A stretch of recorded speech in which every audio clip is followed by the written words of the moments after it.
Hi there, my name is Christina Halstead, and this is a tutorial video for Toon Boom Harmony Essentials.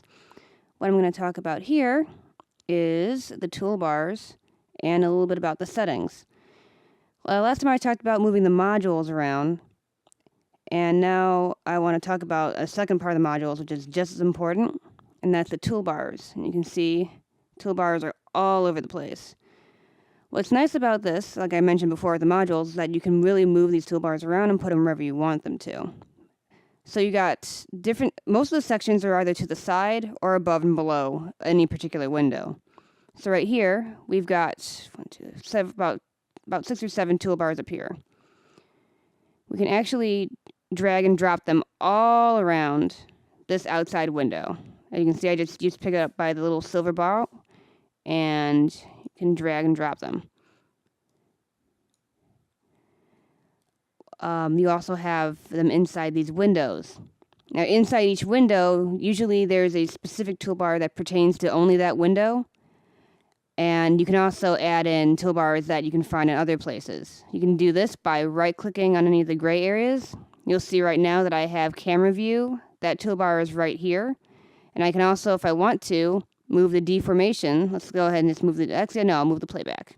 Right now, the playback is up here in the main toolbar area. I can go ahead and click that, and now it's in my camera view.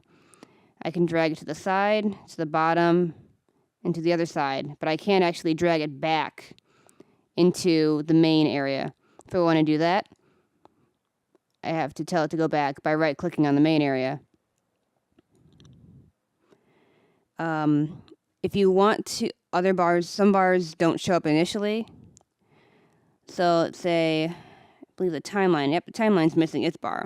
So I can go ahead and right-click, and you'll see that there's no check mark next to the timeline view. So if I'll go ahead and click that, and the timeline-specific toolbar will show up.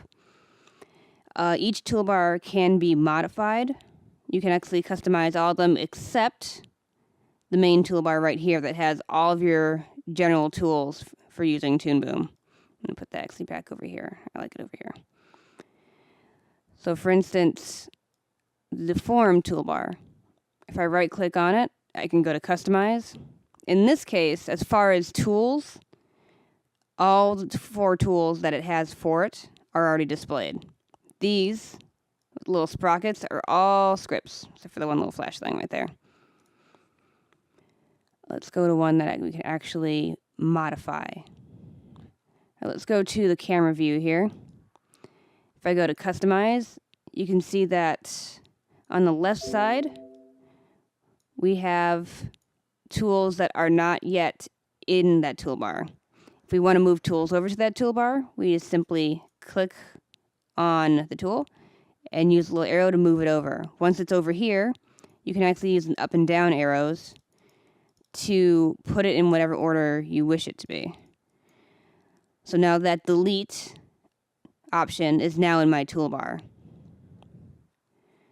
Another thing you might notice right now is that I've got this little red box is showing up on the outside of each window when I roll over that window. That's actually something that is not usually on when you first start Toon Boom. I'll show you how to get to that, and I'll show you what it is. And here is Preferences in the Edit drop-down, and in the General area, the General tab I should say, you'll see that this right here, Focus on Mouse Enter, is what I have selected. I'll go ahead and turn that off so you can see the difference. The red box generally is an indicator of what window you're currently in. And in this case, for the red box to show up, I have to actively click on that. If you want, you can set up Focus on Mouse Enter, which basically automates that to wherever your mouse is. It's pretty useful if you have your keyboard commands and you want to just use it in that specific window. You just have to leave your mouse on that, tap on your keyboard, and then it'll do whatever it wants to do in that specific window. It won't affect any other window but the window you're in. And that's really good for expediting if you're doing your stop motion animation, or if you're going through your traditional hand-drawn animation. Knowing your hotkeys and then using them in the proper window can really speed up your work. And that's pretty much it for a few of the settings and the toolbars.